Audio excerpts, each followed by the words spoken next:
And then over the radio comes, someone said, car off the course, big crash, big crash. It's That Car Show, and today we are joined by our pal Joe Barry, the guy behind some of the wildest, most ambitious automotive films ever made. We're talking the Grand Tour, Top Gear, Petrolicious, and now Cars and Bid's new channel, Key. Joe peels back the curtain on all of it, from the legendary Grand Tour opening sequence to the insane logistics behind global shoots, and also the moments when things didn't go exactly to plan, including that Rimac crash. We also get into the DNA of great car content, how British sensibilities shaped the genre, what it was like working with Clarkson, Hammond, and May, and why authenticity still matters more than anything else. Joe's the real deal, cool as hell, insanely talented, and full of stories you've never heard before. It's Joe Barry, and it's That Car Show. Welcome back to this week's That Car Show, and not only is it a all-male affair, we actually have a bias this week for Britishness. So before I introduce our guest, we'll be talking about Jaguars. We will not be talking about trunks. We'll be shortening some of the things that seem to be very popular in America but are way overcomplicated. So I'm talking about eyeglasses, horseback riding, sidewalks. We're going glasses, horse riding, and pavements. But welcome to this week's show, Joe Barry. Hey. Hello. Thanks for having me, boys. Big fan, and I mean that very earnestly. So thanks for having me on. I realized I should probably give you a bit of a formal introduction, Joe. So let me know how this is, and you can tell me whether I need, and we'll establish why that's important based on your background in a minute. So ready? So today's guest is someone who played a key role behind the scenes at some of the most ambitious automotive shows ever made. Joe Barry is a creative producer and filmmaker who worked on the Grand Tour and was involved with producing some of the show's car-focused films spanning ideation, planning, execution, and often across international complex shoots. He's worked alongside Clarkson, Hammond, and May, contributing to a format that has redefined automotive storytelling at a global scale. Beyond that, Joe's experience includes writing for Top Gear America, producing content with Motor Trend, and giving a well-rounded perspective on the evolving automotive media landscape. More recently, he's brought that production and storytelling expertise into the digital marketplace space, working with Cars and Bids, helping shape how enthusiast vehicles are presented, marketed, and ultimately sold to highly engaged audiences. Joe, how was that for an introduction? Well, I don't know if I should be thanking you or ChatGPT, but either way, it was absolutely wonderful, Dan. We call that our research department, just for future reference. Sure. We haven't got the big budgets that other shows have got. No. So Those are Ryan, all gone. Ryan, how does it feel to be on an all-British show this week?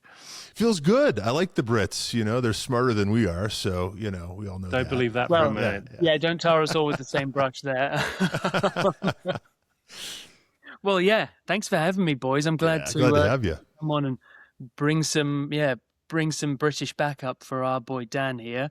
Dan and I, who have been become fast friends, I think it's fair to say, over the past sort of half a year. And so I'm thrilled to be here. What is it about the Brits and really good car content? Is there a gene? I mean, like, you guys can't blink over there without getting a photo radar ticket, and yet you're pumping out all this great car stuff like it's going out of style. And I feel like you always have, even going way back, Yeah, it's an interesting one. That's a good question. And it's something I think you could get really deep on, not deep, but really sort of, you could really drill into very quickly and sort of say that I think it's our sensibility when it comes to content, when it comes to the written word and video content and stuff. I think it comes down to the fact that, we have this slight sort of abashedness. We have this slight sort of sense of wanting to take the piss out of things and make things fun where they're not fun. And traversely, when you've got something very fun in front of you, kind of treat it like a really boring thing, or, there's that sort of fun interplay that I think, and again, I'm already thinking of Jeremy, who, will obviously be the subject of more than a couple of these answers, I'm sure. But, what he did so well was subvert the sort of, the space that he was born into, the space that he sort of moved into as a young man, right? Which was the really stuffy, really boring weekly newspapers Yes. and you know and motoring papers and classifieds and such, and he sort of took one look at that and thought, well, this is all well and good, but you know, as well as being a nation who has a great engineering background and who love cars, we're also a nation who of you know incredible comedians and you know the stuff that he and Andy Willman and the other guys separately at the time, Richard and James, were kind of ingesting things like the Fast Show and you know Mortimer and Reeves and all those kinds of you know what were then quite sort of edgy you know 1980s 1990s comedians, that all kind of you know got together and you know in the crucible that was Jeremy's sort of torrid mind sort of created that. Yeah, not to get into the grand tour and all that stuff too quickly, but I think it does go to sort of, it suffices to kind of answer the question, which is that, you know, we have cool cars and a desire to do things with them, and I think where the American propensity might be to kind of go on an epic road trip and you know go cross country or go to you know go up to Death Valley because you guys have that stuff. We kind of don't. Like, we do have a beautiful countryside and stuff, but as you've said, Ryan, it's a pain in the ass to drive to the countryside. Most of the time. You've usually picked up either a flat tire or a speeding ticket, or you know whatever, you've got a dodgy tummy from something you ate on the motorway services. So yeah, I don't know, we kind of have to look inwards, I guess, and that's where our stuff gets it's silly, which I have always personally loved. Dan, can you second this? Is this I mean, I think it's, I think you hit it right on the spot, right? In terms of, there was a melting pot of things going on in the 80s and 90s, and you know, escapism was either comedy or you know entertainment of some sort, and you know when those folks hit the screen and we wanted something to watch on a Sunday night, it was a great way to kind of relax after a weekend and you know before having to think about the week. Yeah. I'll never forget watching my first episode of Top Gear. I remember my dad saying, you got to watch this thing. It's on cable or whatever. You know, it's unlike anything you've ever seen. And I was blown away, like, because I had never seen anything like that. You know, it was so different from what we had here, and it was irreverent, and it was funny, and it was original, and it was just, you know, it was the best thing ever. It was such a moment, right? You know, that first time watching. And so, oh yeah, escapism for sure. Yeah. Oh yeah, and as a you know, as a young, without wishing to offend you, Ryan, I think we've got a couple of years on me, and so I was watching. You know, you don't say. Not that you look any the worse for it. Top Gear was rebooted. I'm 33, by the way. Oh wow! I'm kidding. A really, really tough paper round. We call him City Miles, Joe. Oh boy! I'm kidding. But Top Gear was rebooted, I think, in 2002. So I was like a 11, 12-year-old, you know. Okay. So for me, it was pure, you know, for you guys, it was escapism. You know, you're a couple of years older than me, but for me, it was, you know, it was seeing 3 or 2 6-foot-plus men and 1 5'6" man acting like the 11-year-olds that I then would go and see at school the next day. And so it was just, it was magic. And it was, it was a real moment in time. You know, often repeated, but never really sort of bested, I think it's fair to say. But yeah, and that's just one small part of, I think, or they are just one small part of the great relationship between Britain and the motor car. You know, again, without wishing to get all Encyclopedia Britannica, sorry, Ryan, but you know, we could go and talk about history and stuff, but it's more for me, it's more, you know, the other great love was growing up was Formula One, and Formula One, I don't think it does anymore, but truly to me, it always felt like a British sport. And I don't mean that in a sort of a nationalistic kind of, you know, I don't mean to sort of do anyone out of their dues. And of course, you know, Ferrari, arguably the backbone of F1 and, you know, for the past 75 years, and they're obviously not a British team. But I think between the you know, that sort of crescent moon around London of the motorsport, you know, the motorsport valley. I can see Dan nodding there, you know, where not just F1, but, you know, Pro Drive and lots of rally teams and you know, motorbike teams and everything, you know, they're all in that sort of that beautiful little area there. And, you know, all the shared engineering and knowledge that goes on there has just created this amazing village industry. And and I think that sort of really, for me, calcified the idea that F1 was kind of ours. That plus the fact that we had this sort of, you know, trio of dastardly Bond villains running the shop at the time, right? And they were, you know, obviously British, you know, God humor and all that. So yeah, I think F1, I think Top Gear, I think, you know, all the great magazines we've had, Evo, Auto Express, and, you know, all the people that have fostered and come through that system. You know, I think that's why, and that, you know, that's why we have such a rich tapestry, let's call it, of motoring content. Dan, how am I doing? Am I doing a good enough job to sell? You're selling it when it doesn't need to be sold. But yeah, absolutely. So who were your F1 heroes growing up? Do you know what? That's a very pertinent question, because for a couple of reasons. So being British, my father's a big Jaguar guy. Jaguar, that is, Ryan. I'll hear nothing. That's right. I can't say it that way to save my life, but I'm with you. Well, actually, funnily enough, with when we were doing Top Gear America, we did an episode on saving Jaguar, and Dax Shepard was the lead host of that series, and he, for the life of him, couldn't say it. But he also couldn't say Jaguar because, I don't know, some kind of strange Michigan twang that he had. So he was calling it a Jaguar, which is always of the many butcherings of that name. Jaguar was amongst the worst. But anyway, I digress. My dad's a big Jaguar fan, always has been. And, you know, and that was how he and I bonded. Cars was our thing. That's how we bonded. You know, and I was like the kid who was writing sort of school reports on, you know, the, like, why Jaguar changed the nomenclature from SS to XK after the war, because of, you know, that was a good move. Yeah. Like, that was very genuine. I genuinely wrote that. I love that. At like 7 or 8 years old, you know, I loved all that stuff. So obviously the Jag F1 team was I was going to say prominent. They were never prominent, but they were there. And those cars looked awesome with the HSBC liveries. And I think Christian Horner was team boss back then, right? Or he certainly came to be. I remember, didn't Jackie Stewart have an involvement? Is that right? I didn't know that. I think. And then Bobby Rahal, I think, was a principal for like a little while. I think this is a long time ago, but yeah, I think Irvine raced for them, did he? Oh yeah, there was, and Mark Webber was there as a rookie. Like, it was a really interesting. I mean, again, I was just there with a sort of a blind, you know, abandon, you know, in that my dad liked them, so I liked them. But the more I've sort of, because they, you know, sadly they went and sort of never came back. So as I've sort of retroactively looked back and read up on the history, it's been quite a nice thing. But it's interesting that you ask that, Ryan, really, because I've just finished.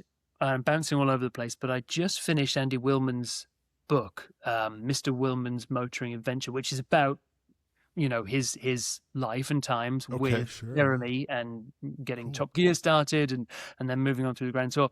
But in that book, and I literally finished it on the plane yesterday, he was talking about when he and Jeremy got to interview Michael Schumacher for a BBC One series they did called, I think, The Science of Speed. So it wasn't a Top Gear thing. It was like one of these slightly sort of off-brand, you know, I think the BBC had Jeremy and they didn't quite know what to do with him in between that period where there was old Top Gear and then there was so they sort of sent him out. He did Motor World, Jeremy Clarkson's Motoring World, or Motor World at one point, which is awesome. And Science of Speed. And in that they interviewed Michael Schumacher, and I won't just reel the book back off at you guys, but Andy basically says that, you know, and he's met a person or two in his time, and he says that Michael was the, you know, the nicest, the kindest, the most, you know, giving with his time, just the most absolute gentleman. And it got me thinking about him because, and this is where, forgive me, Dad, because hindsight's 2020, and obviously we were all aware of the terrible thing that happened with poor Michael. But my dad absolutely hated Michael Schumacher growing up, and so I absolutely hated him. And I just had this sort of, again, sort of, there was this red mist whenever anyone mentioned him, because he was just going through such a period of domination, obviously. Well, he obviously had his early win, and then he had the couple of fallow years with Ferrari. But after that sort of early 2000s, he was just dominating, which showed obviously incredible engineering from the team and incredible sportsmanship from him. Well, not sportsmanship, because he could be kind of a bugger, but you know what I mean, like incredible focus and dedication and athleticism. But I just, as a young impressionable kid, I hated him, which is obviously not. It was not sort of grounded in rationale, and I've obviously kind of come to free myself of my father's like hate-filled shackles in the years since, and I recognize that he, Lewis, greatest driver of all time. Yes, the numbers suggest it. I think he's had races that would back that claim up in a more sort of holistic sense, but then you look at Michael and you say, well, he's got every bit as much, behind the wheel talent as, the other luminaries that you could count on one hand. And I would say that's Lewis. I would say that's Max, another person who I don't love, but I can't help but, respect.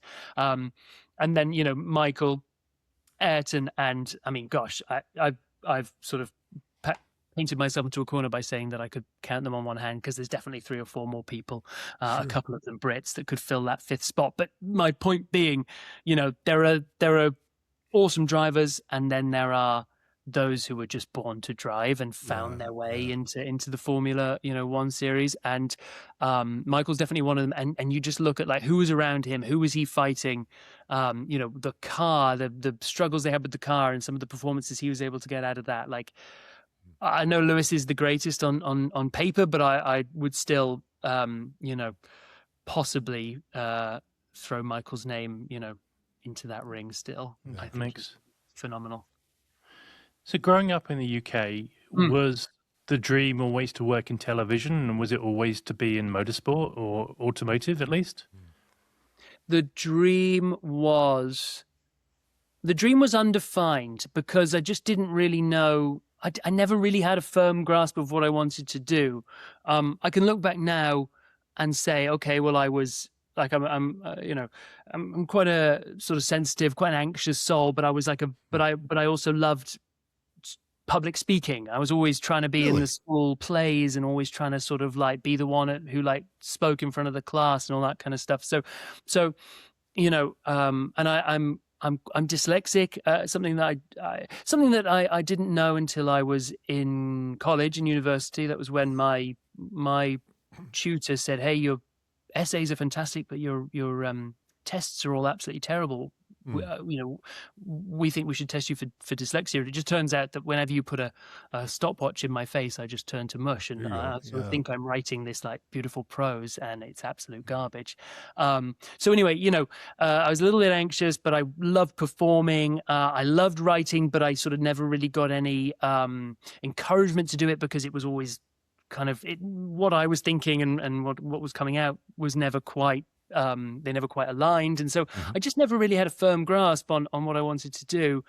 And I went to culinary school very briefly because that was something that was like there was like a cause and effect between like tangible, I can do this, and it looks and tastes good and stuff. So that was kind of, for a moment, I thought about that, but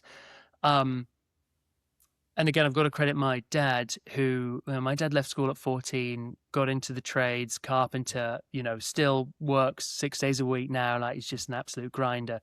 But he had the beautiful sort of foresight to say, just before I was about to sort of sign on to go and do proper culinary school and really commit to that life, he sort of said, I think, I think you're bound for sort of more creative things. I think you should give that a try. And so, yeah, television kind of, which it was obviously was a medium I was always interested in. Who isn't? What young man isn't sort of fascinated by TV and the idea of making things and document, I was always, furtive watcher of documentaries and sort of that late night stuff you'd find on BBC about like abstract, like Jane Goodall in the forest with the monkeys and all that kind of stuff.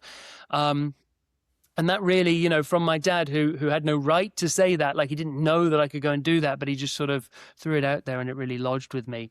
And so I very quickly fixated on that.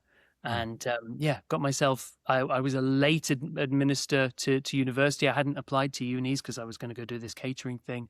And so I got into a university that I could just about scrape into with quite mediocre grades because, again, dyslexic, didn't know it yet.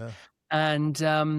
And started like a TV production career with an emphasis on writing, again, because I sort of had this feeling like, I know I have ideas. I know I'm creative. Like I'm not a shy, retiring wallflower. Anyone who's listened through the first 20 minutes of this podcast, poor souls, will know that I'd like to talk and I have ideas and I like to bounce around and whatever.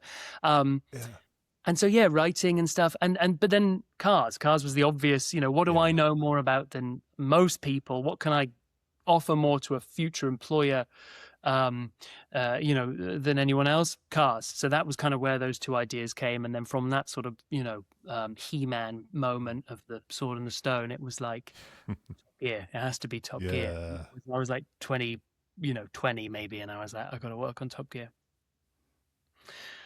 And that's amazing. I mean, here in the States, we had one car show on television. It was called Motor Week. Yeah. And I have all the respect for those guys, but it was such a different, didn't quite inspire in the same way I think that Top Gear probably did for you. But then how do you make that jump then to, okay, I'm actually now working there?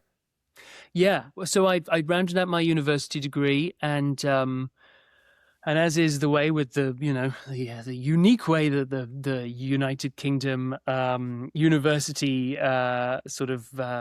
graduation procedure is structured, they kind of go, okay, here you go, and then you're like, now what? I really sort of, I'm pretty easygoing, and I sort of tend, like my wife's the kind of angry person who sort of is still angry about something that happened to her 20 years ago. I've sort of forgiven everything, What's the secret, Joe? Because I'm with your wife. How do I work through this? How do I level up? What do I do? I think it's just that ignorance is bliss, to be honest with you. I just like to I like to just reset every night and just empty my brain, empty the recycle bin of my brain, and just wake up afresh in the morning. But yeah, I've forgiven, everything, all of the many injustices.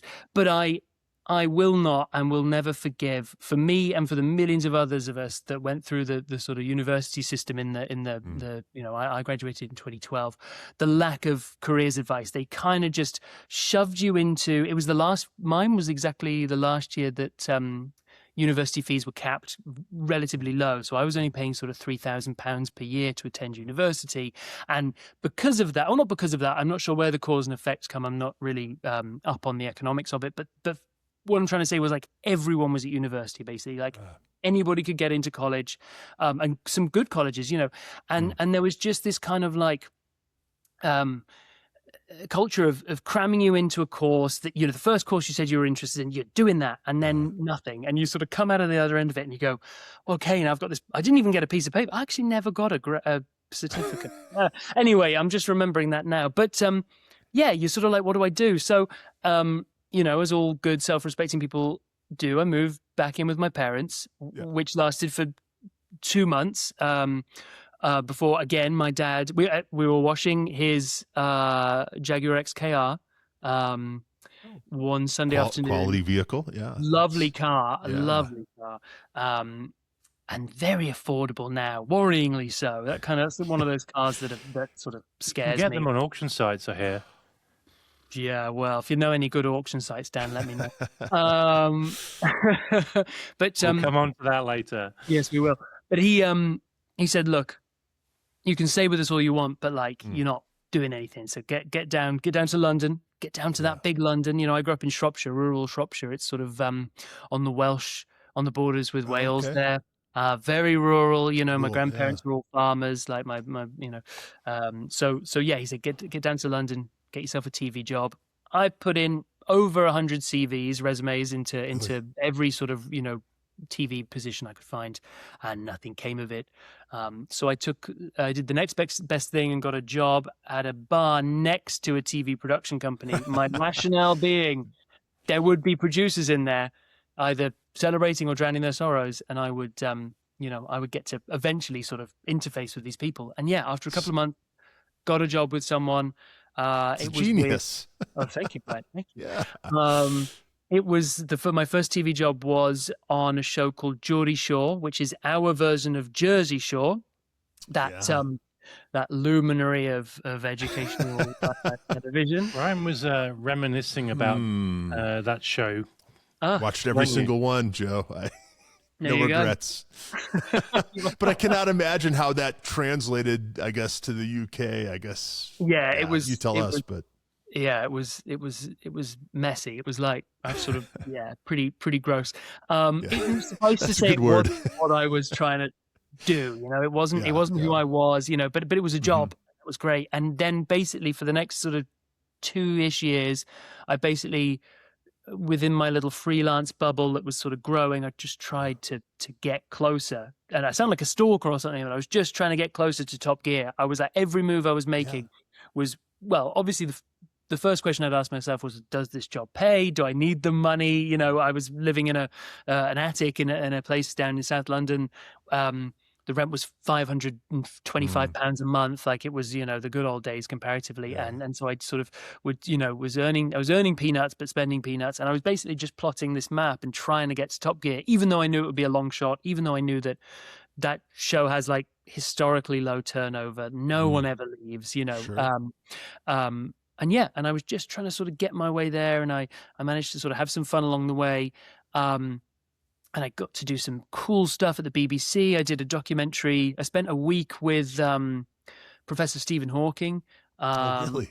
I'm not sure. Yeah, I'm not sure what. How, if we're allowed to still celebrate him. I'm not sure what's going on there politically, culturally, or I don't know what. I probably shouldn't have brought it up. But I got to spend a week with him, and that was a special experience for me as a 21-year-old. Like it was, you know, it was, you know, and that was kind of BBC Science, and I was like, oh my gosh, all right, I'm now in. I've got a BBC email, I can do this. Hey, at least you were 21, Joe. Yeah. And well, I may have been a little bit, I might have been 22 or something by that point. But anyway, and then Jeremy had the famous fracas with the producer of Top Gear. They had their physical altercation, and Top Gear got suspended, and that was sort of dreams dashed for me and, you know, probably thousands of other people. And so I sort of went back into, you know, just doing whatever I was doing. I think I was working on a television program about tattoo removal. Fascinating subject. Oh, wow. For another time. and it was my birthday. Have questions, yeah. Yeah, right. And it was my birthday. It was my 25th birthday, actually. So I may have skewed the numbers there. I worked in TV for a few years before the car thing happened. It was my 24th birthday. 24th. And I got a call from Andy Willman, and it was like, hello. Wow. It's Andy. And I'd sent my CV in just offhand when I saw that they'd penned the deal with Amazon. I sent in a resume and a covering letter, and I got this call from this lovely gruff voice. And, you know, he sort of didn't give anything away, but said, come in for a meeting next week. And I went in for a meeting. And he was late, which if anyone here knows Andy will know that's par for the course. But he had brought 2 coffees, one black, one white. And he said, which one do you want? And I said, I drink black coffee. And he said, well, you can have the one with milk in it because I drink black coffee. It's like, fine. I'm not going to argue with you. And yeah, we had a lovely chat. I obviously lost my head as soon as I got in there and started talking about owning all the, you know, straight to VHS Jeremy Clarkson videos and this and that. And the rub of it was, you'll like this, boys. Firstly, he had a stack of CVs, you know, this high on his desk, but mine was there. And he made a point, such a theatrical man, of picking it up off the pile and saying, this is your CV, right? and it was my resume with my cover letter that I'd written stapled to the front. And he turned it over, opened it up so I could see the CV, and the CV had a giant red cross through it, like a comically placed, comically thick, sharpie, giant red cross through it, because my resume did not have any car stuff on it, right? I had cleaned up the sick of some idiots in Newcastle. I had removed some tattoos. I'd worked with, Stephen Hawking. I'd done a few other films and shows, but like nothing. Yeah, that's a hell of a CV right there. It was eclectic, let's call it that. And so on merit of that alone, it was a big fat no from Andy. However, he then folded the cover letter back to the front, and that had a nice little, and it wasn't even green, which, I mean, narratively speaking, if the cross was red, the tick should have been green for my feelings, but actually it was black, I guess, and it was a tick. And he basically said, look, your covering letter, where I'd written about love of cars, love of Formula One, relationship with my dad and how much that had influenced, who I am, blah, blah, blah. That was what got me the job. And it was that sort of, I suppose, is proof that you should always write a little note, I guess, because that really did sort of make my life in a lot of ways, God, yeah. Yeah. And then we were away after that. That was it. Wow. What was the feeling like walking out of that meeting? Yeah, unbelievably surreal, very genuinely. Yeah, It's sort of, it's funny, isn't it? How in the moment you sort of deal with it, you move through it, and you go, oh, yeah, cool. But the more I would look back on it, the more I think this is, how many people, and I don't want to sound like, I know I just got to work on a television show. I know it's not, solving world hunger or anything, even remotely important. But how many people get to achieve a dream? And I was like 24, and I had this chance to do this thing. It was really a golden ticket moment. It was a real, a real wow moment, quickly followed by a oh shit moment, because it was quite the 3 years. It was quite the experience. So did you work on from episode 1 all the way through? Yeah, so I was trying to work this out this morning so that I could be accurate. And I should say as well, I worked from 2015 when the boys signed. The boys signed in like August. They hired me in September. We shot the first films in October and November. And then we were away to the races. And then, that was season 1. I did season 1, which was 15-16, season 2, and then about half of season 3. So I did that sort of 2015 to 2018, the sort of real run of films that made up the 36 episodes of TV. That was my stint. But I should say, even though I was there for those like 3 years, I still only played a small part. You're like a junior producer, and then you're a producer. I have to say there was an incredibly talented team.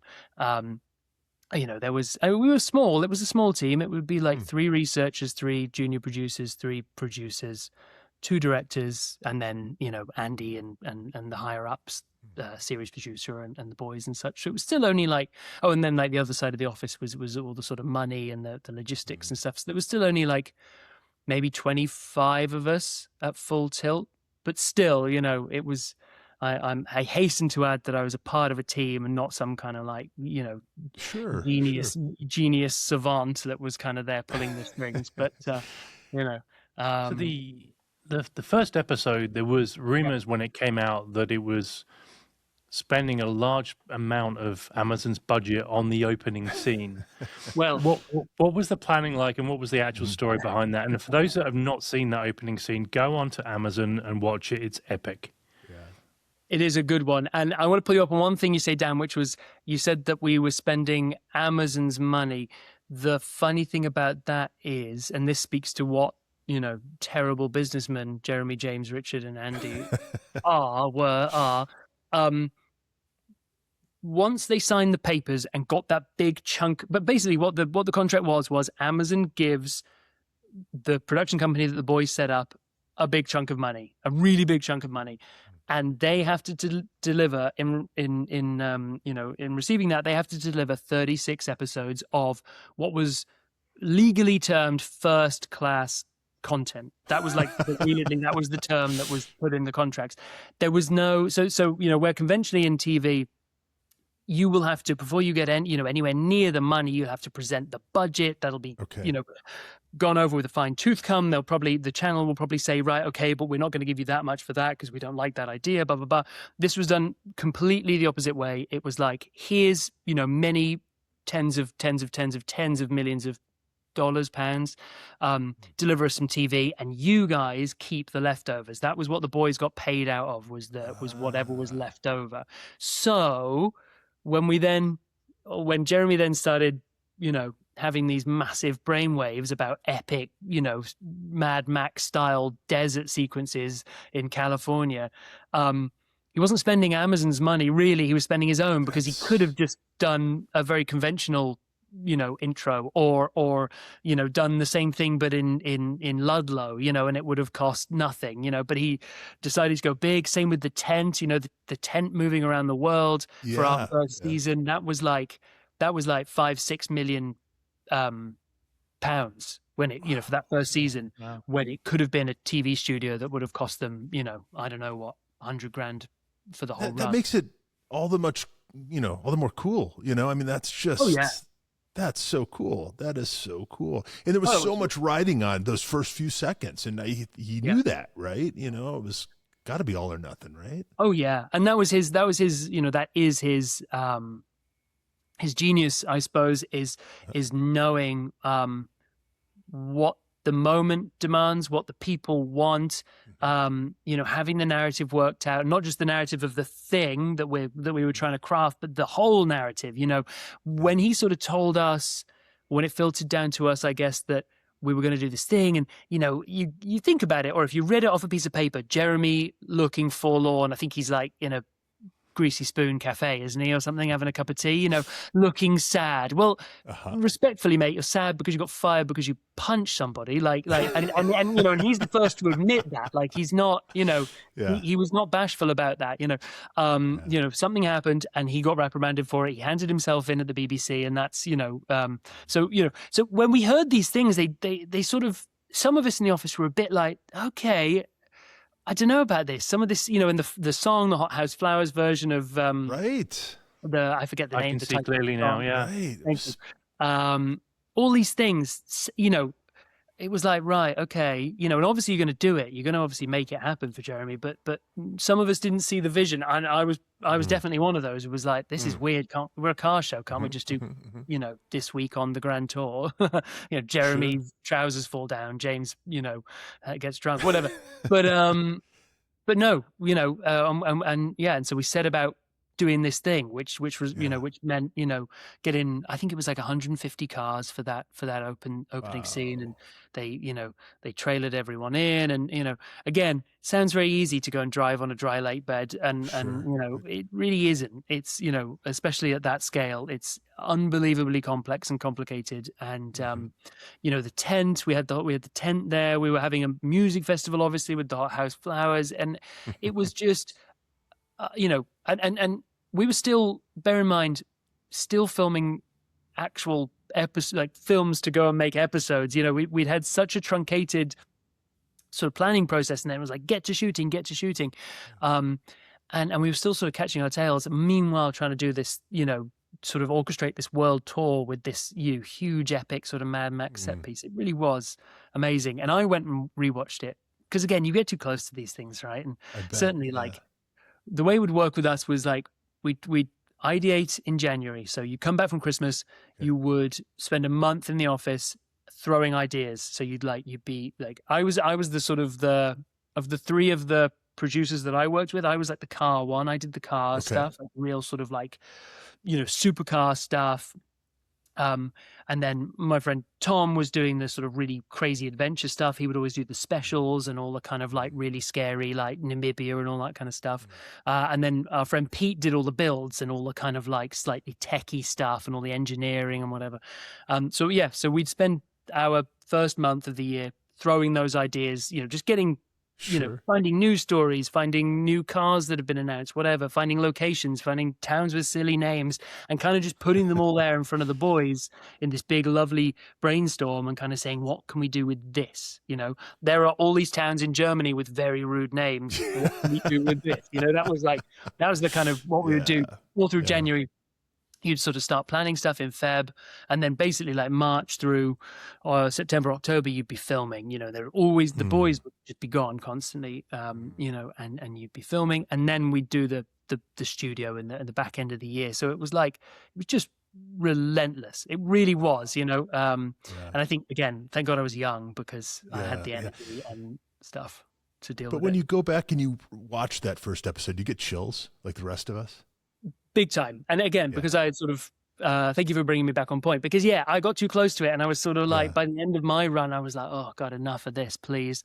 But being able to go back and rewatch it, and certainly rewatch those first few episodes where we were so heavily sort of handicapped in what we were doing. We didn't have, this is going to sound like sort of, unjust moaning, but like, we didn't have things like company credit cards. We didn't have an account established yet with the company that we would rent our Land Rovers for. So it was like, you were just like, just everything was a stress. Like everything was unjustly stressful. Like, we're going to France next week to buy 3 Maserati bi-turbos. How am I going to pay for them? I'll the production manager put 40 grand in my personal account to go buy these, so that someone could go buy the cars. And you're like, well, this is weird. This is not making TV. This is like running around with a load of cash. And In retrospect, don't you think that was part of the recipe of the magic, or for the magic? I mean, that was, that you were doing it on the fly, that you were sort of, I don't know, kind of freestyling, I guess, for lack of a better I think term. so. I think the boys found a bit of creativity in it as well. I think, again, to go back to Andy Willman's book, he sort of talks about the ebb and flow of Top Gear. There were those first couple of seasons where they were still figuring it out, 2002, 3, 4. There was a change in personnel with Jason Dawes moving out and James coming in and stuff like that. And then they were just kind of still trying to do consumer stuff, but there was obviously the Top Gear, the sort of Tinder was sort of lit. Then they sort of had that epic sort of meteoric rise, that rounded them out to maybe 2012, 2013. But then he says that like the next few years up until they got cancelled, everything started to get a bit fraught. Everything started to stagnate slightly. They'd maybe done all the good ideas. They were sort of starting to recycle a few bits. I mean, they still made amazing stuff. And like, as a viewer, and I'm so glad that I get to just be a viewer of all that awesome Top Gear stuff. It still, to me, reads as fantastic, as like flawless. But for him and for the boys, I think there was like a slight stagnation and a slight sort of like creative lull. And I think they refound that with the Grand Tour. I think, between the change in employers, the slight change in format, the de-restrictions. And I think, to your point, even though, it's not punk because we had millions of pounds, but like it was quite DIY. It was quite punk there, and I think that was really cool. And again, they still, being the pros they are, they still sort of whittled away and refined it. And you find by season 2, I think the boys are really on full song. All the films are awesome. The studios are really tight. Like, being able to rewatch it and go back is a real privilege, real honor. Yeah. You'll always have that on your shelf, right? This amazing thing. It's a door opener, and I'm sort of like, I'm quite cautious. It's funny, I say this knowing that we've been talking about it for the last half an hour or whatever, but like, I'm quite cautious to try not to talk about it too much because it meant so much to me, and because it meant so much to pretty much everyone I sat with, recreationally or work-wise, because we're all car people and we all love that blooming show and we love those 3 boys. I don't want to sound like a one-track pony or whatever, but it is the perpetual door opener. It is the thing for me and for my career that has kept on giving. Like, it's unbelievable. I mean, the fact that I live and work in America is in no small part down to the fact that I worked on the Grand Tour, and the fact that I got to go and work at Motor Trend and sort of get this lovely sort of second life as a car journalist. So again, something that I never thought, between my background and just between the fact that I'd sort of picked my career path as a TV guy, I didn't think I'd get to go and do journalism, but through a combination of factors, not least the fact that I'd sort of done that show, I got a little helping hand and got to try that out and stretch that muscle. So yeah, it's I'm so thankful and appreciative, and I feel I haven't seen the guy. I saw them and I saw Andy like maybe 2 years ago. We all had a big wrap party when the show sort of formally ended. Sure. I was obviously long gone, and I was quite touched to get an invite actually, because I'd since moved away, and I hadn't worked. I finished with them in 2018, and this was 2023 or 4 that we had the party. I can't remember when they finished, but I got an invite, and I was thrilled to go and to see everyone. And there was a real celebratory, sense in the air. Everyone was just sort of happy, I think, that it was over. Sure. The guys that were still working on it. And hard not work, I mean. Yeah. But quite a legacy that they've got. Legacy's the word, yeah. Are there any segments or episodes that you're like most proud of from that time? Well, yeah, I would. It's funny.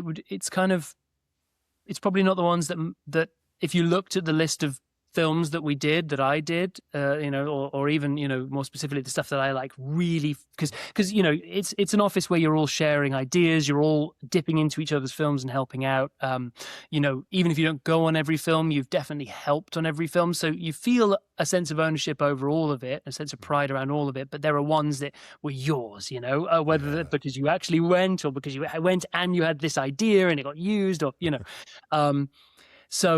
So from season 1, the Grand Tour, the one where we went to Italy and pratted around in a DB11, and we got Richard a Hellcat, Charger Hellcat, I think. Was it a Charger?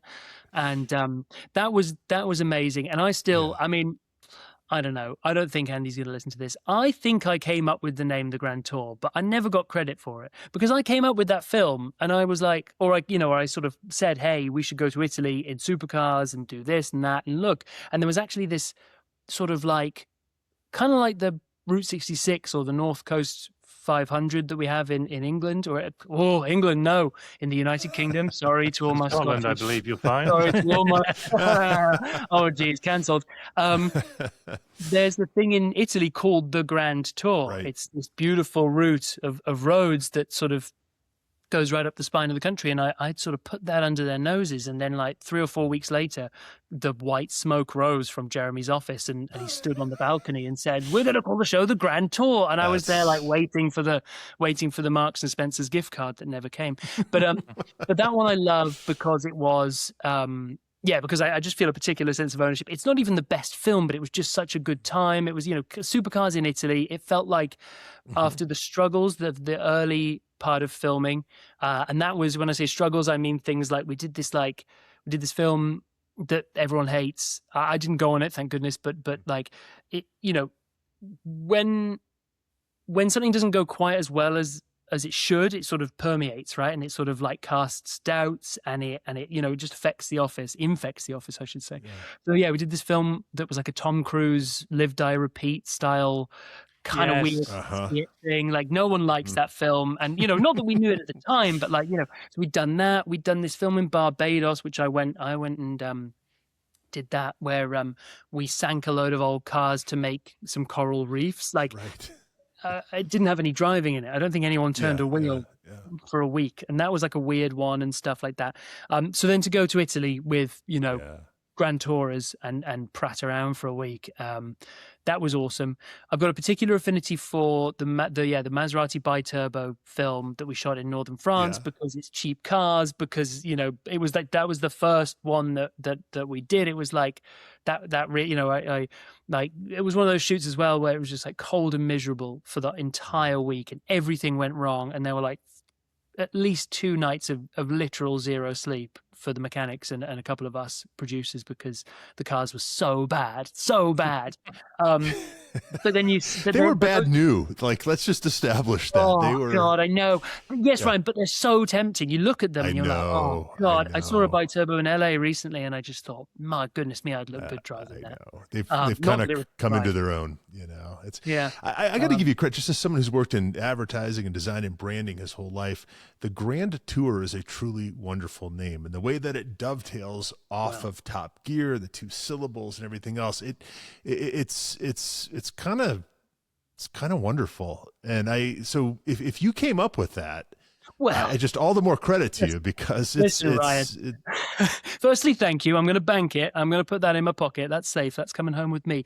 But I will say two things. Firstly, I think those thanks should probably be directed to some poor Italian tourist board creative, because he definitely came up with it. I just saw it and happened to put it under someone's nose at the office.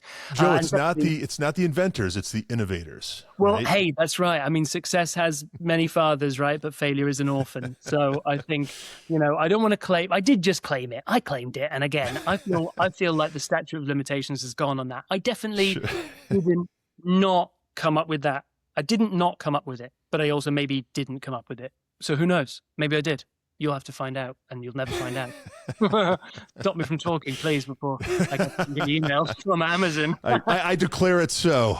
Okay. And yeah, I love it. No, really. Dan, go ahead. Sorry. I was just going to say, so whilst there was so many highs, there were a couple of lows during the seasons. And in one in particular, when you guys were in Switzerland, and it was almost a near-death experience, and you were on that shoot? Yeah, I was, and that was, again, I don't know if I'm getting old or something, but it's something I've been thinking about more. And I guess because I was reading Andy's book, and he talks about it in there as well. But so that was my first shoot as like a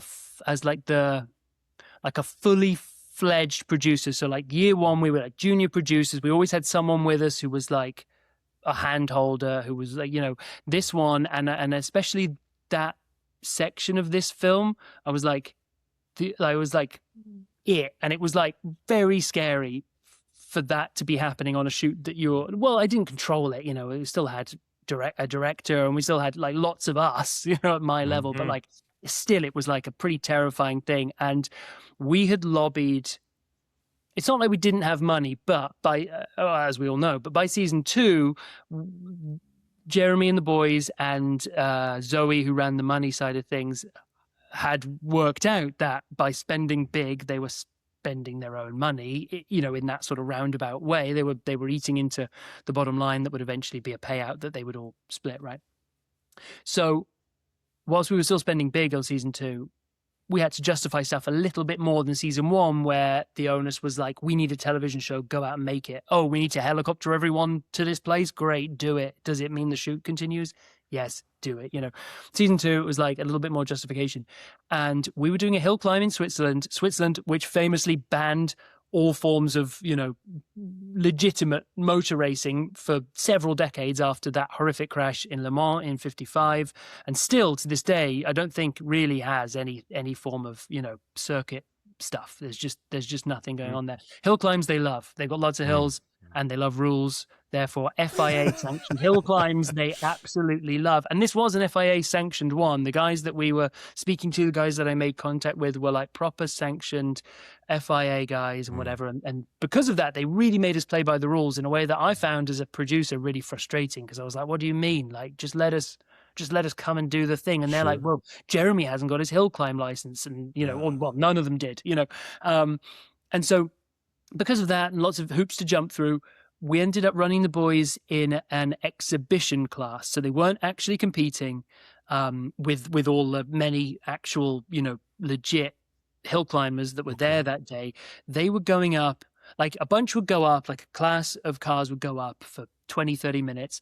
Then there'd be like a road sweeper would go up and clear the track or whatever. And then the boys would do like these kind of parade laps. And we were told, and they were told not to push. Like push for cameras, which is different to pushing for time, right? And so yeah, they were, that's what they were doing. But we had spoken with the event organizers beforehand about health and safety, and they were like, yes, there will be, health and safety there. In England, we have the St. John's ambulance. I don't know what the American equivalent is, but they're sort of like a volunteer ambulance service that goes to football games and like gives you biscuits and aspirin if you break your leg, Get the vapors, yeah. So it was like a pretty low key medical footprint, let's say, at this place, and we had lobbied them to have more people, and they said no, because why would they pay for something we wanted, whatever. So we'd gone back and asked Andy and the guys if we could sort of put the local, wasn't that local, but the local air ambulance on standby. Oh. And now they weren't going to be on standby because I don't know if it was because it was off season, like because it wasn't ski season, so they weren't, or maybe it was like like I don't know, just like that, just that day, it just happened to be that day or something. But they weren't going to be the ambulance helicopter men weren't going to be where the ambulance helicopter thing was, and we wanted that there, so we paid like a lot of money to have them on standby, hoping we'd never need them. And of course, like we always, you've always got a couple of guys, a couple of trained firefighters, jaws of life, medical apparatus. You always have that on a big car show, and you hope you never need them, and you never do. And every time that you're totting up the totals of your shoots after the fact, you go, yeah, and we spent $4,000 on those guys, and that's money we're never getting back. But the day you need them, thank goodness that they're there. And in this case, where we'd paid extra to have this air ambulance like put on standby or whatever, and it got Richard out. They got Richard off the ground within about 6 or 7 minutes. I think they were on the ground, and they got him up. Pretty amazing. But yeah, the crash was horrible. So the boys would go up 1, 2, 3 staggered, 15, 20 seconds in between them. And what we were doing, because it was like obviously it's with it being a hill climb, it was a one-way system, one-way hill from start to finish. And then you'd have to like meander your way around the backside of the mountain via like 2 or 3 little villages to get back to the start point. It was a bit of a faff. And so what we've been doing all day was the boys go up, I was following behind them in like a pace car kind of thing. Once we got up to the top, they'd be pulled over in a lay-by and a pull-out there. I would go past them, and then I had flashing lights, and I would like lead them back to the start line. And it had worked like perfectly 5 times. The boys had done 4 or 5 good runs, and we got them, kept them away from the baying crowds and all this kind of stuff, because it was, crowd control was like a big deal with the boys. Like they were just so busy whenever there were people around. And then we decided to do one more, and of course that was the one where I'm like trundling up, probably had my arm out of the window of this thing, one more last run, and then we're all going back to the hotel kind of thing. And then over the radio comes, someone said, car off the course, big crash. And the thing that scared me the most, I don't know if I've ever really told anyone this, but so Jeremy was driving the Aventador. I think it was an SVJ, was it? I can't remember. I think it was. And he's a big bloke, tall, and the FIA stewards had obviously mandated that everyone wears a helmet. And so when Jeremy had put his helmet on and tried to get in the car, this is on the morning of the scene, the morning of the race, mind you, he just couldn't do it. He was fully sort of, neck at 45 degrees. Which presented a big problem. And again, and we've not really touched on this, but just his problem solving, and not just like evasive maneuvers problem solving, but his like problem solving that always seems to benefit the film, make the film better, came into play. And we had this like very, very sweet, very young, driver with us from Lamborghini. He was just there as a bit of a minder of the car. He was in the Lamborghini drivers program at some at some level. He was obviously a damn good driver, but he was just there. And all week really he'd been with us. He'd just been sort of filling the car up with gas and all that kind of stuff. And Jeremy said, I don't know what his name actually was, but I think Jeremy gave him some like, regressive Italian, name. Hey, Paolo, come over here or whatever. And was like, you're going to drive for me, right? You're going to drive for me. And that's where the beat came where Jeremy had like, put this little Lamborghini driver in. Put it in, and therefore Jeremy's lap times were great, or Jeremy's hill climb times were great. That was like the beat of the film. But for that final run, and I don't know why, Jeremy, I think he just wanted to do it, just wanted to drive. So he got in without a helmet.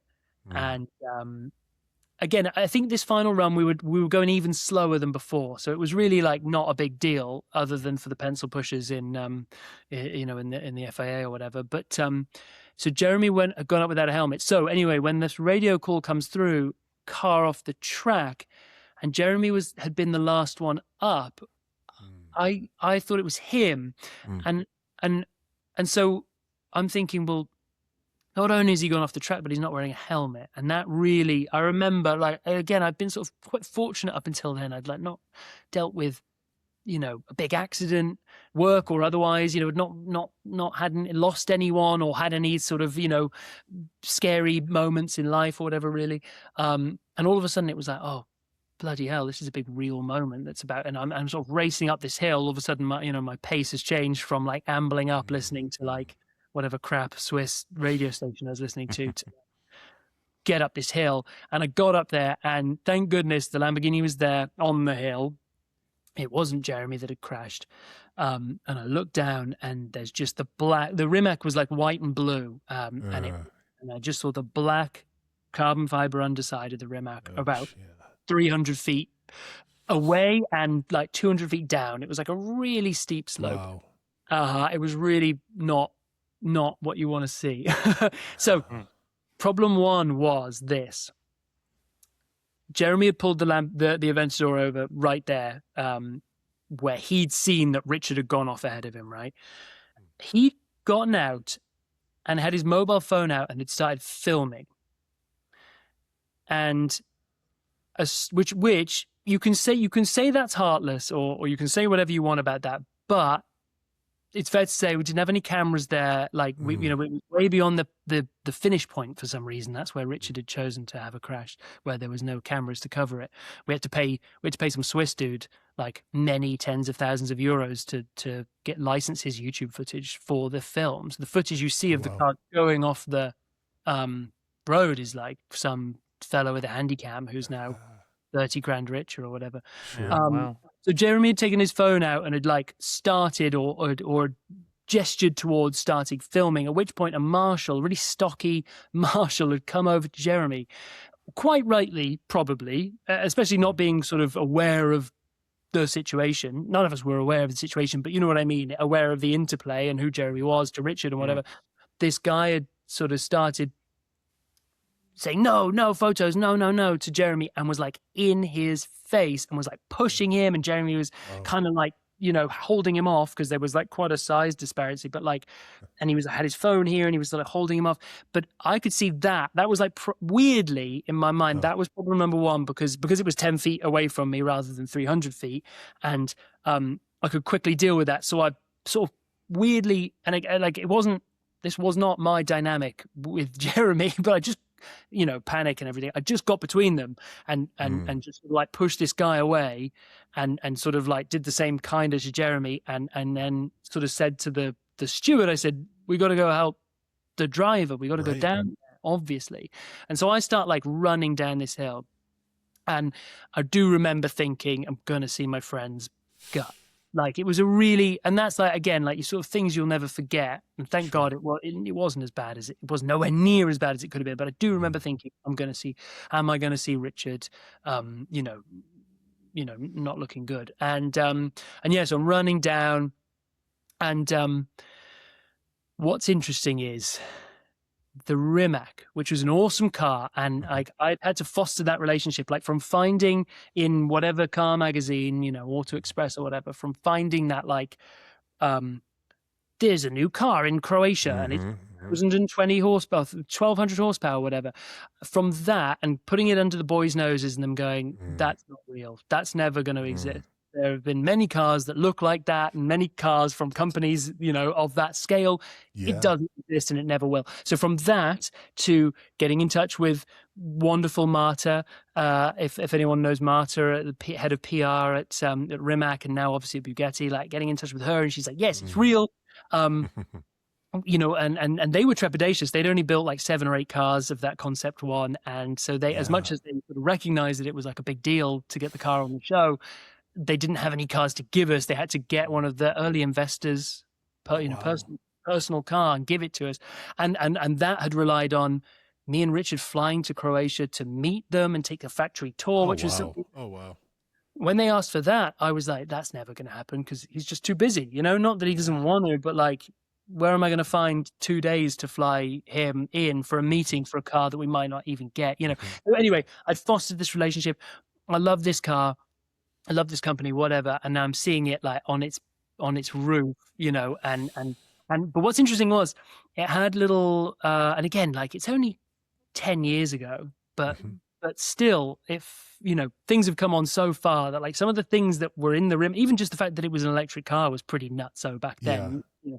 But like it had buttons for door handles, and we'd been talking about them all week and about how do we like them, do we not like them? You know, all the crew had different opinions, and one of our professional drivers that would come with us on shoots and would help us, like basically once the guys had like finished the road trip, we would sometimes do the road trip again in reverse to get more shots, just get boring shots of like the cars on a highway, you know, stuff like that. The boys aren't going to sit and do that, so we do it for them, kind of thing, with these pro drivers. And one of the wonderful pro drivers, a guy called Mauro Callo, who has since had an amazing career as a stunt driver in all the Mission Impossible films and a lot of the Fast films and Gran Turismo and F1 and stuff. He's the madman that took an R35 Skyline and turned it into a camera car.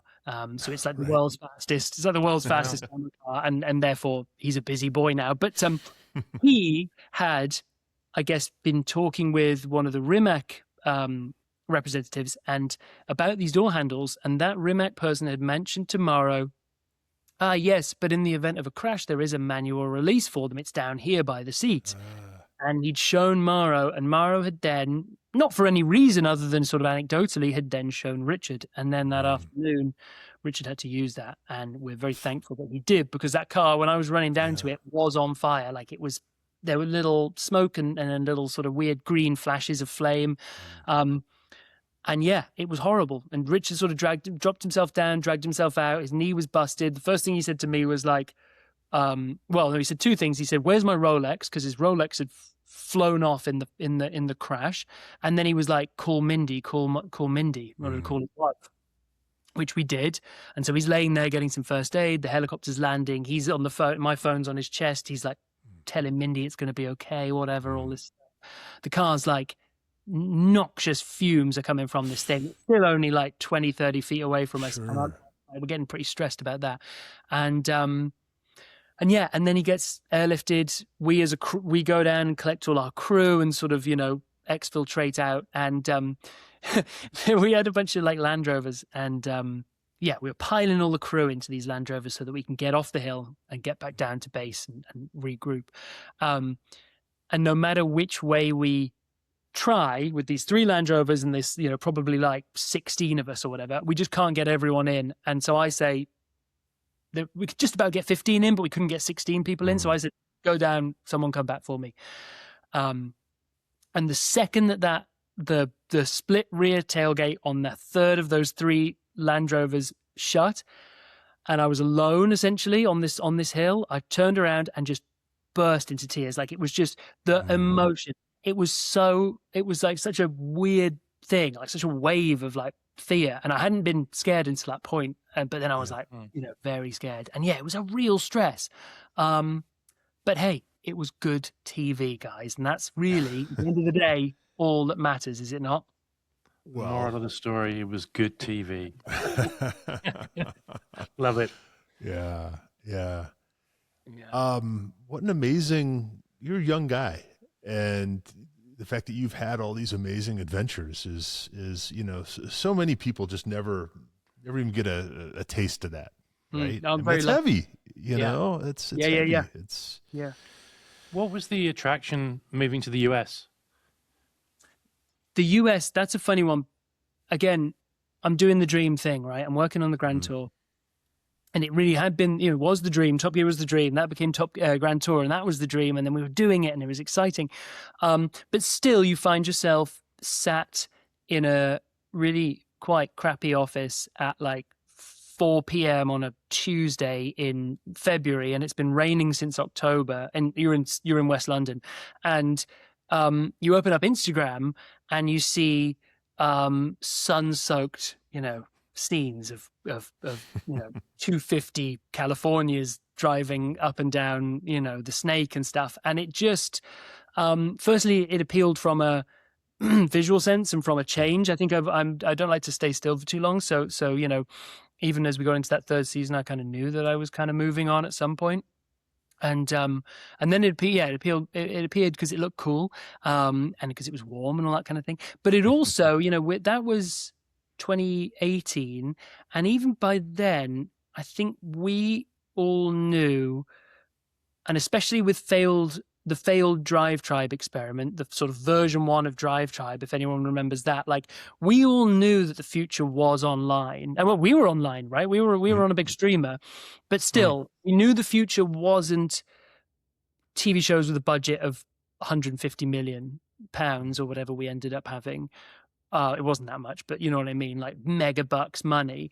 And so, yeah, the sort of appeal was, get to America, which sounds nice. And that's where seemingly in Los Angeles at that time, with Petrolicious, with the early incantation of Donut and Ray, I don't know if Ray Service was right, but anyway, there was like a bunch of stuff going on. Jay was already doing his stuff. Like it just seemed that the world was moving online. The car content space was moving online. And I just kind of wanted to capture that. And so, yeah, I managed to get a job with Petrolicious, which was awesome. Again, I think like you couldn't have asked for a more different experience to go from big budget, big car show to, two kids running around with a couple of cameras and turning out films for like $1,000, $1,500. But when you talk to people in our community, a lot of them, Petrolicious will be one of the first things they say when they talk about, content that they love. And Petrolicious has obviously been through its own ebb and flow and is obviously now back and doing amazing things. But there were 3 or 4 years there where it wasn't doing anything, and people still, hold it in high regard. And so, yeah, coming and doing that. And I don't want to sort of say I was like a forecaster. I mean, it was 2018. Instagram was already, whatever, 10 years old at that point. It was obvious that was happening. I just knew that there would be nothing that would beat Top Gear Grand Tour for me, in England, and from like a budgetary standpoint. Not that it's all about the money, but money allows you to do things. And F1 would be the only other thing. And with the budget caps, F1 is just like, it's, it just doesn't really allow for that kind of creativity. So yeah, it sort of became move to America, get in with Petrolicious, and then see what happens. And then yeah, I've sort of been out there for 7 or 8 years now. And I'm very happy to say it's, it is what I thought it was. I do hate to be one of these sort of like LA idiots that sort of thinks the world begins and ends, and the car culture begins and ends with Los Angeles.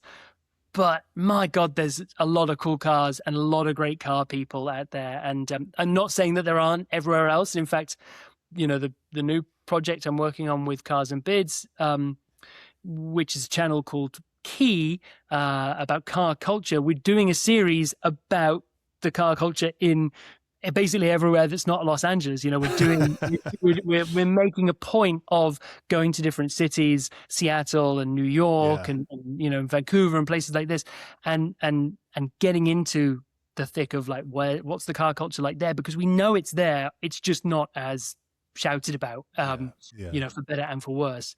So yeah, LA, a lot of fun. America, awesome. Cars good, TV good, Crash is bad. That's great. I don't know.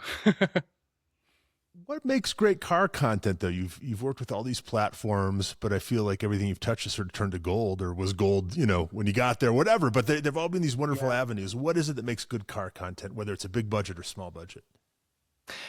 It's authenticity and it's creativity, right? Okay. It's like, and it's tough because I think we've all been so sort of I don't know, not brainwashed, but like to come back to it, Top Gear is kind of like the nebulous of so much of this stuff. And like, and again, like chart that rise, when most people got into it and where most people sort of have their main love of the show and have the most reverie about the episodes is like in that sort of second half of the BBC era where the money started getting spent and everything started getting a bit more outlandish and a bit more crazy. And they do those like, well, they were great films, but like, they do those like films where they'd like review very practical cars, but in very impractical ways, where they'd end up like storming a beach in a Ford Fiesta or whatever it was, just like,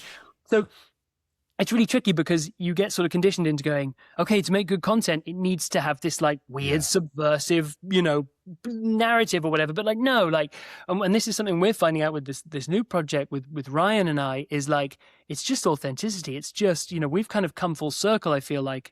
And obviously I've got a propensity to think in those kinds of Top Gear Grand Tour terms, but we've come full circle and kind of gone, well, it's just got to be about two mates having fun with cars, like we are very lucky that we get to do this and we're going to bring you along for the ride. So I think that's it. And then I think beyond that, I think it's just creativity, but unburdened creativity, because again, I think we all get bogged down in like, it's got to be shot on a cinema camera. We need a camera car. We need this, we need that. But no, like it can be shot on an iPhone. And if it's good, well, Demuro being a beautiful example of that, Mr. Handycam, it will endure. And, Doug's stuff will be there, being watched and enjoyed years after, all of the sort of like cinematic stuff has kind of fallen away because it will look dated and old, whereas Doug's stuff is timeless, because it's creative and it's authentic. So I think for me, that's what it is. And it's such a wishy-washy answer because how do you sell creative and authentic to a channel? It's very hard to, but I think those are the things that shine through. You got to sell what you can sell, but then those are the two things you got to get in there, But that's the perfect answer because those are two things you can't fake. Very good point. Yeah. Yeah.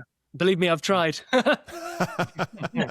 So you've been on your travels with Key, which is it's the creative side of Cars and Bids. Is that how we describe it? Or was the best way to?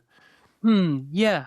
So Cars and Bids auction site, obviously for enthusiast cars, founded by Doug Demuro 5-6 years ago. Took on some extra funding and have a great partner now with this capital fund, and they really bolstered it, built out the business, and obviously built out the content side too. So Doug started doing a podcast, the This Car Pod, which is awesome. It's not a patch on this, but it's pretty good. And it's excellent. And it's somewhere we're striving to get to. So that's right. Well, I think it's fun, and that's important too. That's right. Well, that's right. Yeah. Again, right.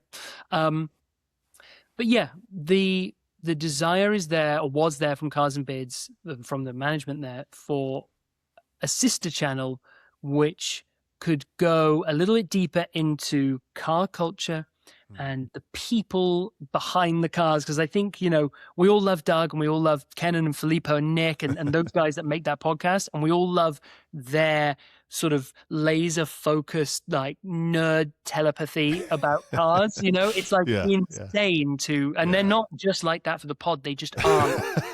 It's incredible. And it's a level of knowledge that like most encyclopedias don't possess.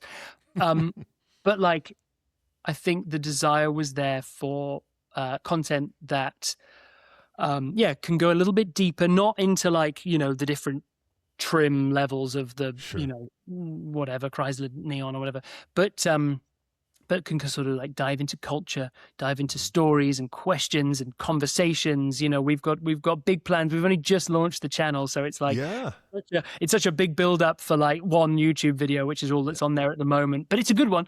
It is indeed really good one. Oh, thank you.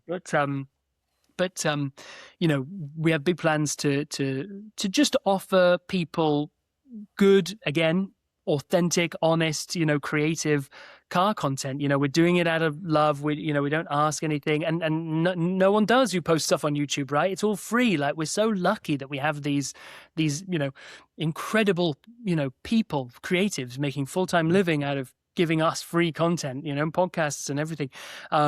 So yeah, we're just making cool car videos, guys, and we'd love it if you would come and watch them, because that lets us keep doing it, and hopefully you guys like it. And it's the most sort of Route One stuff, but like we just want to have fun in cars, and we're very lucky that we get to do it. So yeah, that's what it's about basically. Episode one of the, or no, I shouldn't say episode one, but the first film was a great documentary from my colleague Ryan Lopez on sort of a plotted history of JDM in America, like Japanese cars in America, from the first ever car that was imported here, which was an amazing thing to be able to get some access to. Through the sort of 55 years up until now, sort of through drifting, and then the role that a lot of TV shows and Initial D and Fast and Furious and that franchise kind of played in sort of taking these cars and sort of culturally appropriating them and making them something that kids and young people wanted to be into. And so it's a really good film. He talks to a drifter, and Ryan's a cool guy. Ryan knows people that I couldn't even hope to be in the same room as. So if you don't watch Key for anything else, watch it for Ryan's cool documentaries. They're very good. He's got another. Really impressed with the script on that one. I don't know if it was 100% Ryan or it was a collaborative effort, but I really enjoyed the script. Yeah. Well, I'll say it again, Dan, success has many fathers. Very true. And are you going to claim the name Key? Was that your idea? No, God, no, because I hate that name.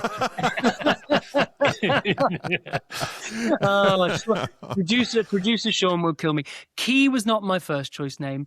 And I may have turned the air blue with you guys when we spoke before we came on air about the name, because for me, I don't know, Key, I think it might be something to do with my accent and the fact that a lot of my family are from Liverpool, but to me the K sound is very harsh. Key, like it doesn't roll off the tongue. It just it doesn't mean it's a bad idea. It just means it's an idea I don't like. And Key for me as a name, I didn't love it. I'm learning to love it. Our branding is beautiful. I will say that. We had a wonderful graphic designer come in and do some work for us, and Ryan really got us through there. And it looks good. And I'm sure to everyone else and to you beautiful Americans with your buttery smooth accents, it sounds awesome. But for me, sort of saying hello and welcome to Key, like it just sort of like shoots out of my mouth. I don't like it. But it's a good channel, guys. Please watch the videos. It is. What have we got to come on that channel? I know you were up seeing some friends of mine up in the Pacific Northwest. Yes, Am I allowed indeed. to talk about that yet? Or oh yeah, I think that will probably be out by the time this one comes out. Yeah, so you were a wonderful help with that, and as you always are. We're episode one, or the first film was that lovely documentary about JDM culture. The next thing we'll be releasing is the first of what will be an ongoing series that we're calling Arrive and Drive, which is where, as I mentioned, I go and sort of immerse myself in different areas of car culture in different cities. So we've shot Seattle. I'm currently out here shooting an episode in Manhattan in downtown New York. And so if anyone has any ideas, anyone has any cool little enclaves of car culture in any of these amazing North American cities, let me know. Because we're just keen to come out and experience some of this great country and some of these awesome cars.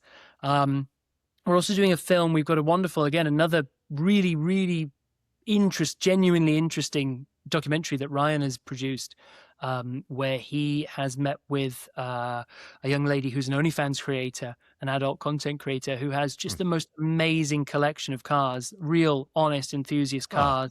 She and her husband wrench on them together, and they do it for the love of it. And her and Ryan have a very frank conversation about the interplay between what she does and what she likes to do, the collecting and the cars, and how the cars can help, but she doesn't want to sort of be seen as someone who's relying on the cars for clicks and things like that. So it's a really interesting piece, very thoughtfully and well put together, and obviously with great buy-in from our subject, a young lady called Jessie. I don't know. They won't all be as clever as that one. A lot of them will just be stupid stuff like us going for road trips. But isn't that just so fun? It's fun to shoot. It's all about.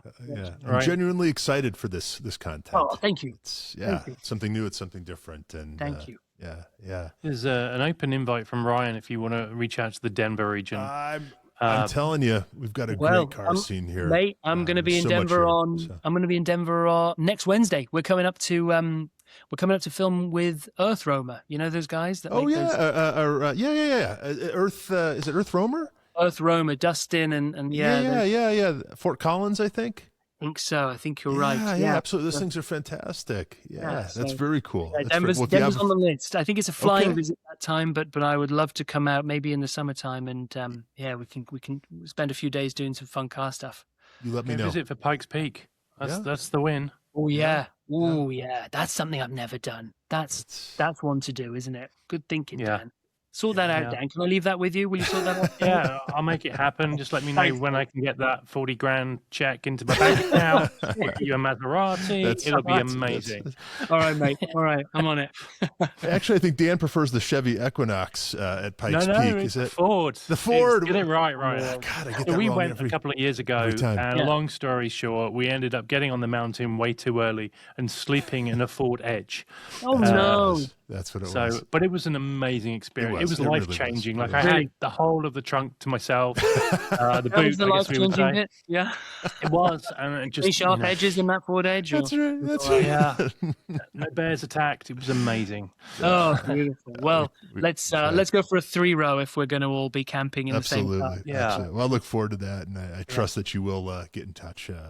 We've got a really wonderful enthusiast community here, and I'd love to share it. So that's what we love to hear. Joe, I've got to give a shout out to our mutual pal, Matt Hunter. Oh, yes. Matt was actually my date last night to a 40th anniversary screening of my favorite film and Dan's, Stand By Me. You're kidding? No way. What a film. It holds up so well. I think Matt's still recovering now. Yeah. Oh my God. Yeah. Each, especially on the big screen, you pick up on things you wouldn't have picked up on. It just means something different to me as a 50-year-old than it did when I was 10 and saw it in the movie theater the last time, Oh my gosh. But Matt's the best, and he's how I know you. And yes, just Matt. Gosh, I think we probably all have this. Just these wonderful friendships that are like pretty much exclusively exist within the DM section of your Instagram. But like I have such fond friendships with him and with a couple of other guys like that. A couple of them I've never met. Matt's a sweetheart, and again, it just speaks to how cool that our community is. Yeah, indeed. Well, you had a beer with another community member the other week, didn't you, Ryan? Yeah, a guy by the name of Matt Henry, and Matt traveled all the way from Alabama to Denver just to have a couple beers with me, which isn't true. He came here for the hardware show at the convention center, but I really do appreciate him coming up. Really nice guy, and he has a daughter who just started working at PECLA at the Porsche Experience Center in LA. So there's that, and I really appreciated him coming up, and appreciate whenever anyone reaches out. It means a lot to us. And I guess on that note, please don't forget to follow, rate, and review. I see we just got our very first 1-star review on Apple Podcasts. Yeah, Thanks, sorry Alan. about that, guys. The last didn't really do it for me. So we need to get that average back up, everyone. So yeah, anyway, but so wonderful getting to know you, Joe, and hearing your stories and everything else. I hope you'll come back. Oh, yeah, I would be honored. Yeah, this is a late night in New York for Joe, and he's given up his evening to come join us this evening. So my thank you. No. Thank you for having me. Before we close out the show, we are super close to announce a couple of new sponsors, but there is also availability for sponsorship. So please contact us if you're interested in sponsoring. We've obviously done a great job for various sponsors in the past. They've seen significant sales as a result of advertising with us. So if that's of interest, reach out to us, and we'd be more than happy to talk to you. Indeed. Until next week, what is that phrase that pays, Ryan? Well, we're That Car Show, and always be driving. Joe, thank you so much. Oh, thank you, boys. It was a pleasure. Until next week, we're out. Yeah. Cheers.